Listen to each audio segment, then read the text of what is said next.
রামায়ণে লঙ্কার যুদ্ধে রাবণের মৃত্যুর পর রাবণের স্ত্রী মন্দোদরীর কি হয়েছিল জানেন কি? আসুন আজকে সেই গল্পটাই বলি।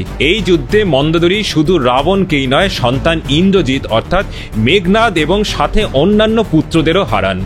সেই শোকে তিনি আগুনে ঝাঁপ দিয়ে নিজের প্রাণ ত্যাগ করতে চেয়েছিলেন, কিন্তু রাম, লক্ষ্মণ, সীতা এবং হনুমান সবাই মিলে তাকে বিরত করেন এবং বলে তাকে বিভীষণকে বিবাহ করতে।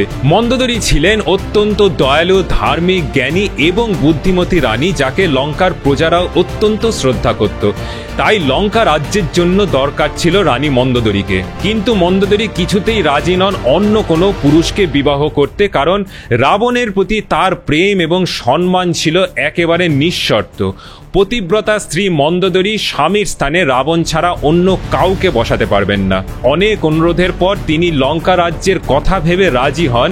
এরপরে বিভীষণ এবং মন্দোদরীর বিবাহ হয়। তিনি রানীর ধর্ম পালন করলেও কখনো স্বামী স্ত্রীর সম্পর্কে লিপ্ত হননি বিভীষণের সঙ্গে। শুধু রাজ্যের মঙ্গলের কথা ভেবে তিনি রানীর দায়িত্ব পালনের জন্য বিভীষণকে বিবাহ করেন।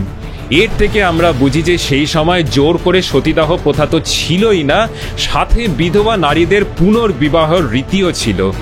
আর যেটা ছিল যে ধর্ম পালনের জন্য যে কোনো রকম ত্যাগ করতে প্রস্তুত থাকা শিক্ষা।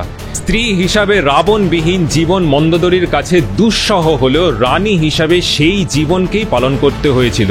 সেই একই ধর্মের কথা মহাভারতে শ্রীকৃষ্ণ অর্জুনকেও বলেন, যেখানে যোদ্ধা হিসাবে নিজের ধর্ম পালনের উপদেশই দিয়েছেন, যদিও অর্জুন জানতেন যে এই যুদ্ধে অনেক প্রিয়জনকে হারাতে হবে।